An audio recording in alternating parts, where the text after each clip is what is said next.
You're watching the Disney Channel Spring Preview. Up next, Lunchbox, then followed by Music Box. Then after that, Storybook Cinemas, your host, The Red Riding Hood.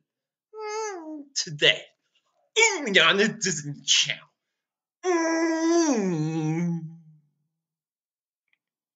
Bye-bye. Hi, I'm Nancy, owner and operator of the Disney Channel. Plus, we have award-winning films, plus series, shows, and movies that you want to see for just pennies a day. That's right, we had an offer Disney subscription. New subscribers to Disney Channel receive a free Disney Channel Roger Rabbit watch, including all other characters on Disney Channel magazine. It can be yours for just pennies a day. Don't wait. This time offer. Dial 1-800-445-700.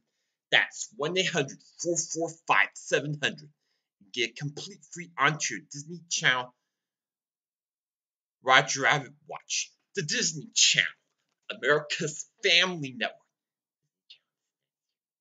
Can I help you?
Lunchbox.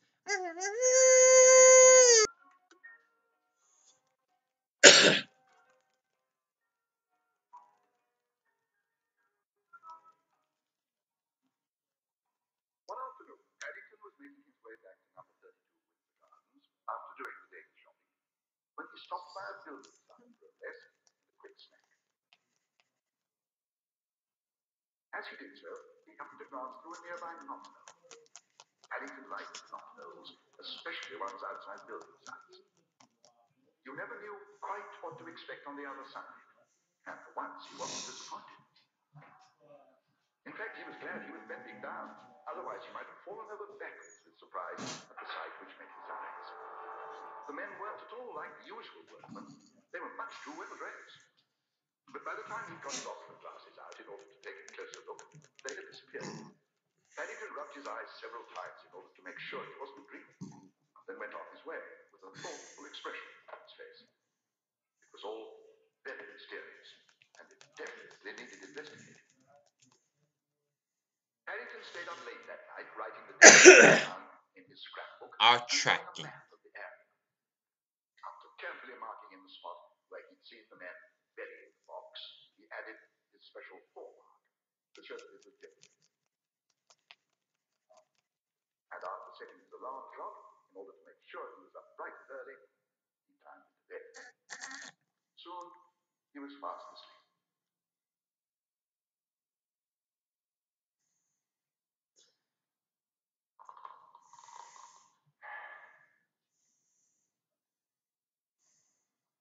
The next day, Paddington arrived on the building site in very good time indeed.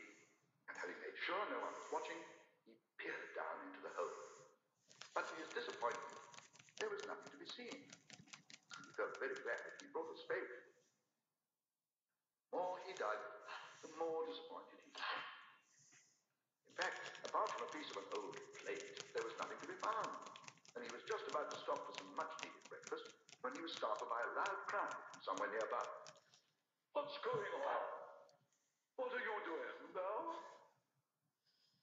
Careful, you're digging in. I'm sorry about this, Sir Reginald.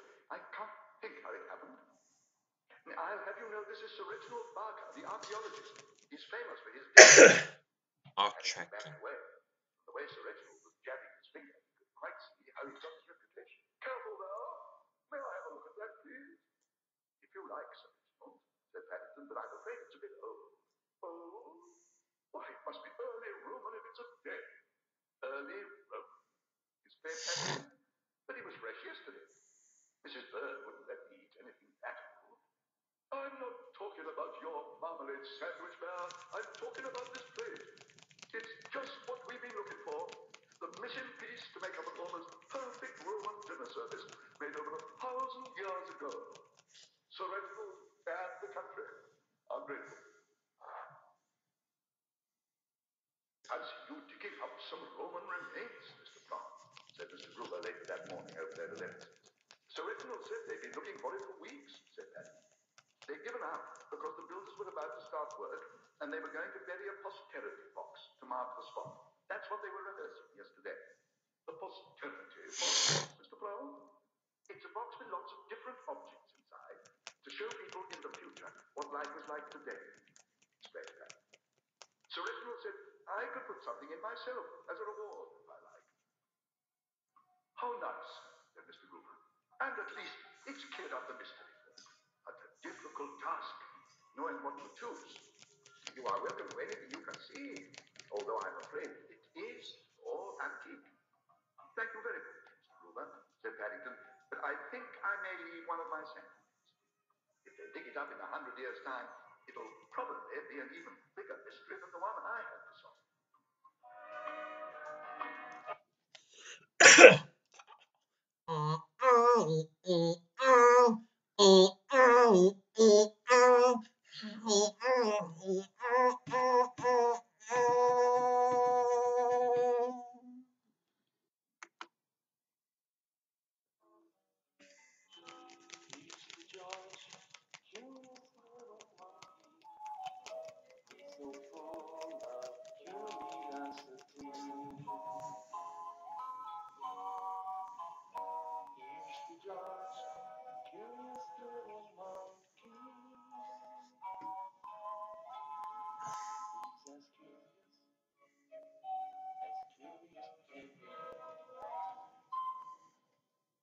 Curious George goes to a museum. George, said the man with the yellow hat, it's been a long time since we've been to the museum. Let's go. They got in their little blue car and drove off. One of the museum guides, Alice McAfee, met them at the door. Where were you? She said. The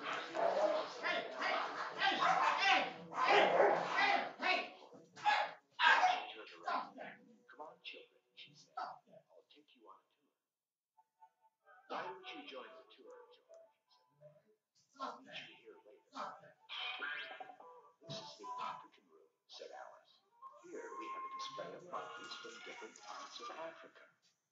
George looked at the monkeys. They looked a little bit like George. Could he get in there? He was curious. He tiptoed around the monkey display and found the back door. George sneaked in and climbed up a tree. Look who's in there, shouted a little girl. It's George. Do some tricks, called another. The children laughed and cheered, but Miss McAfee was angry. You're not allowed in there. Get out, she ordered. The guards ran over, blowing their whistles. George was scared. It was time to get away. He ran down a corridor and found himself in a strange room. There was a suit of armor standing in one corner. The helmet was open. George wiggled through the opening and disappeared. Now he was safe. Where's that monkey? He must be here, said a guard. Search everyone. It was dusty inside the armor. Did you hear that? Asked a guard. I think it came from there, said another. What's going on? Asked Alice. Whispered a guard. We're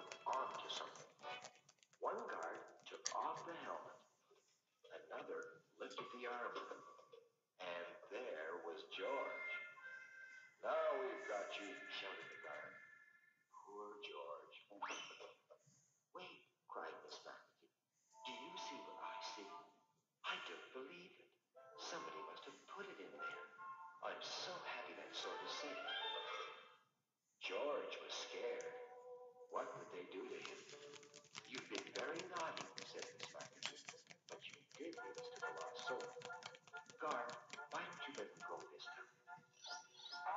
"As a matter of fact," added Miss McAfee, "I think George deserves a reward. We'll make him a member of the Children's Museum." Just then, the man with the yellow hat came over. "Good for you, George," he said. "Now that you're a member, we'll come more often." Then George and his friend drove back home.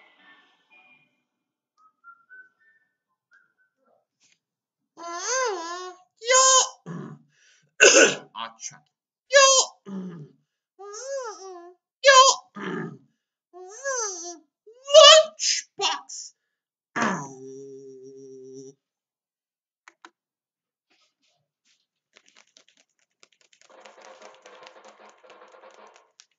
Drummer Hall.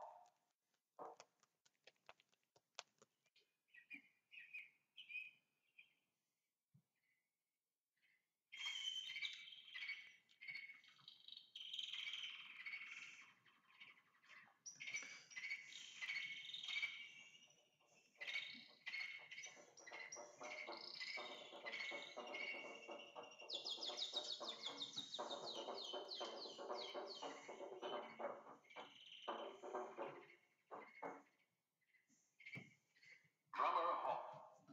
Fired it off.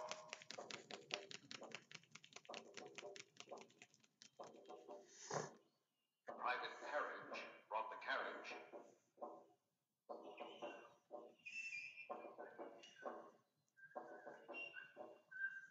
Private Carriage brought the carriage, but Drummer Hall fired it off. Corporal Farrell brought the barrel.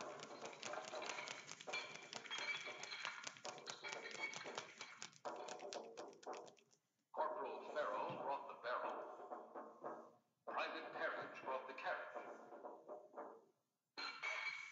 but Drummer Hall fired it off. Sergeant Chowder brought the powder. Sergeant Chowder brought the powder. Corporal Farrell brought the barrel. Private Carriage brought the carriage, but Drummer Hall fired it off. Captain Bammer brought the rammer. Captain Bammer brought the rammer. Sergeant Chowder brought the powder. Corporal Farrell brought the barrel. Private Carriage brought the carriage, but Drummer Hall fired it off. Major Scott brought the shot. Major Scott brought the shot. Captain Bammer brought the rammer.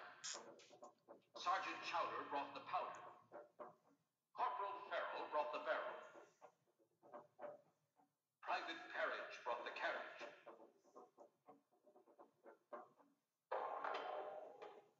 but Drummer Hall fired it off. General Border gave the order. General Border gave the order. Major Scott brought the shot. Captain Bammer I'll brought try. the rammer. Sergeant Chowder brought the powder. Corporal Farrell brought the barrel. Private Carriage brought the carriage, but Drummer Hall fired it off. Ready? Aim! Fire!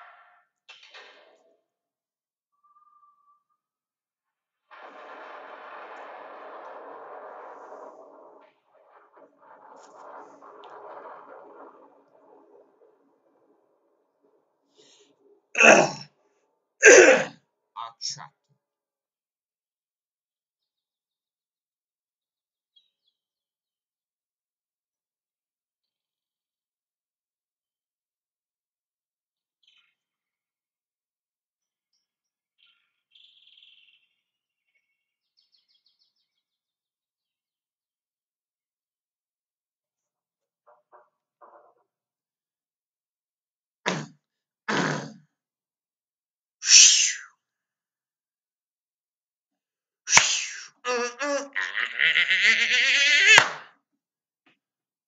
Uh,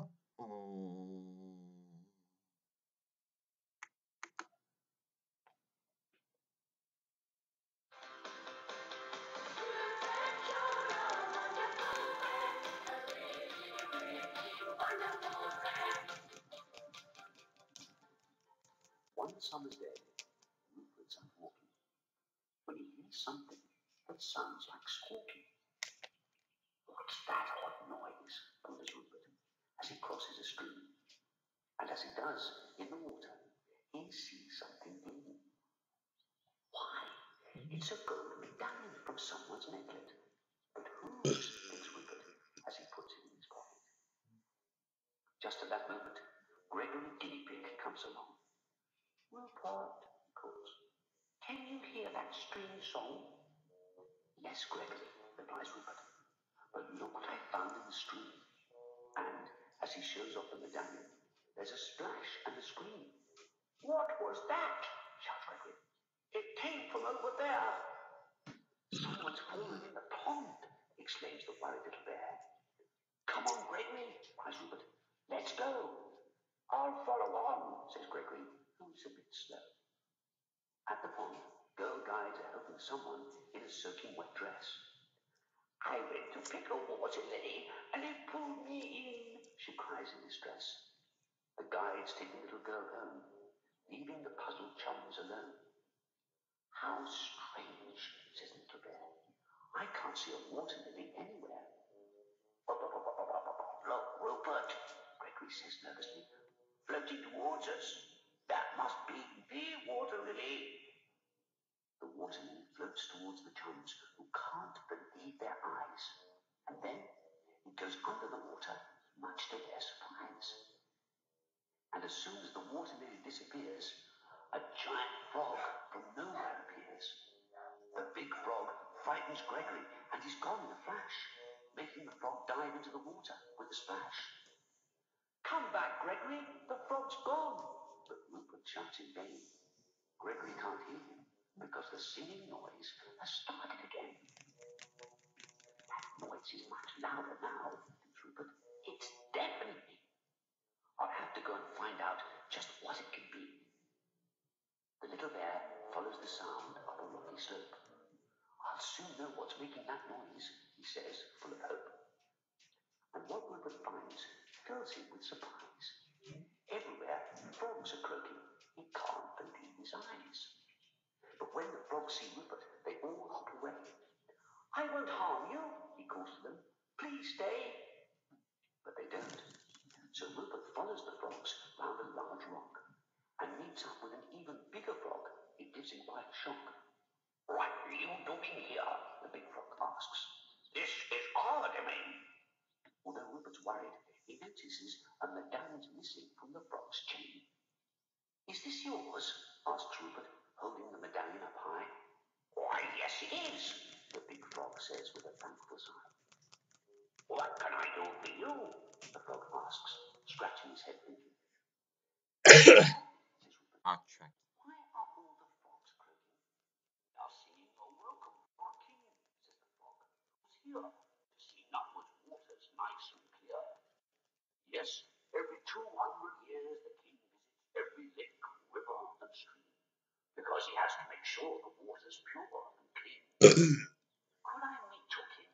Asks the little bear. Which way should I go? Please tell me where. Well, little bear, as you're so keen to meet our king, you'll find him in the pond over there, the frog says smiling. At the pond, Rupert can't see the king of frogs anywhere. He must have gone to his palace, sighs the little bear.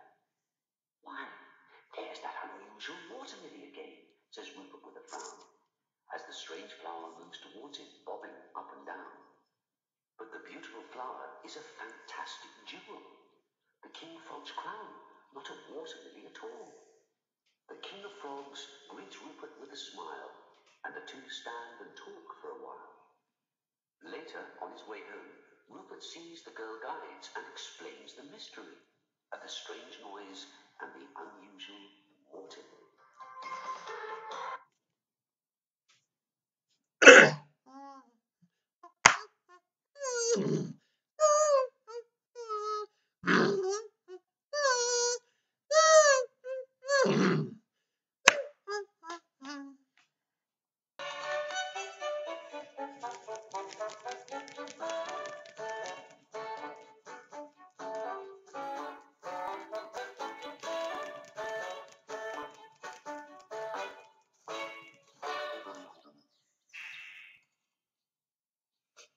One day, when Will was eating his breakfast, his father Hoofra came in with a letter.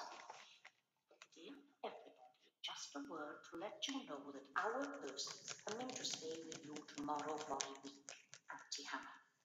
What the wait? Said Will. What's Cousin Percy like, Mum? Oh, he's a terrible boy. You'll have to be kind to him because he's sure to be very quiet and shy. The next minute there was a knock on the back door. Oh, hello. It's Percy. Oh, Will, here's your cousin. Hello. Said Will. But to come and play. I know, said Matt. Why don't you take Percy to see the flowers in the garden? And then you can have a walk around the farm. Lovely, Said Percy. I'm very fond of flowers. All right, Mum, said Will, with a long face at the thought of having to waste a morning looking at flowers. Will started out at once, but somehow he tripped over Percy's foot and fell flat on his beak. Oh, come on! My feet! Cried Will. And True, what a pity, said Percy.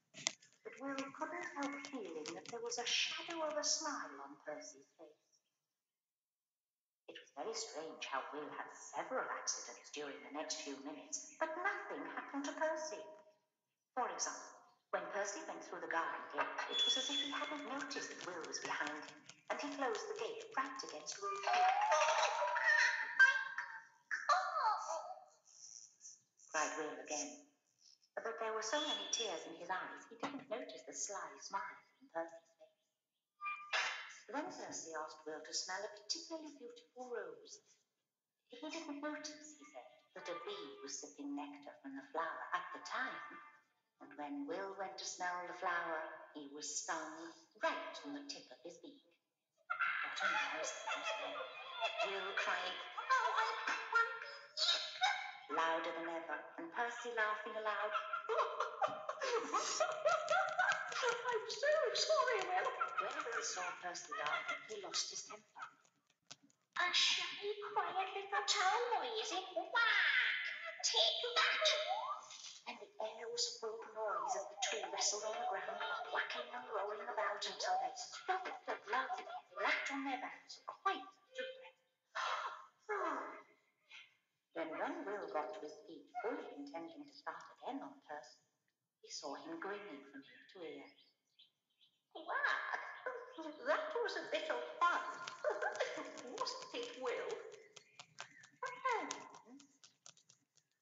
Yes. I like a good fight now and again. Gwag. Then Will realized that Percy wasn't a bit shy and quiet, even though he was a town boy. What'll we do next, Will? Climb trees? Play football or what? Can you really play football? Asked Will. Of course I can. And so the next week off they went together to find Will's friends and have a game in the big field with Dick's new football. When they went to bed that night, tired out after a hard day's playing, Will was thrilled to think Percy would be staying for a whole week, Attracting. and they'd be sure to have a great time every day. Good night. Go back.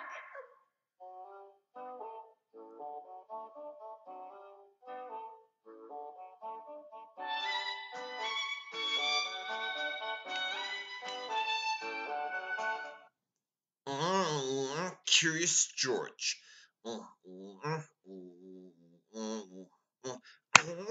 Drummer Hoff, a Westbound Woods release.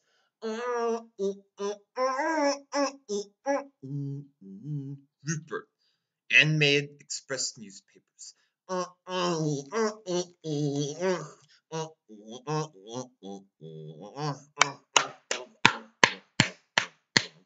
Wool quack quack.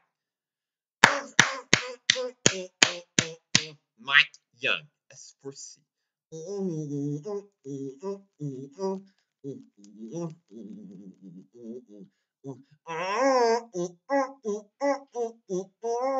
The Walt Disney 1989. Ooh, ooh, ooh, ooh, ooh.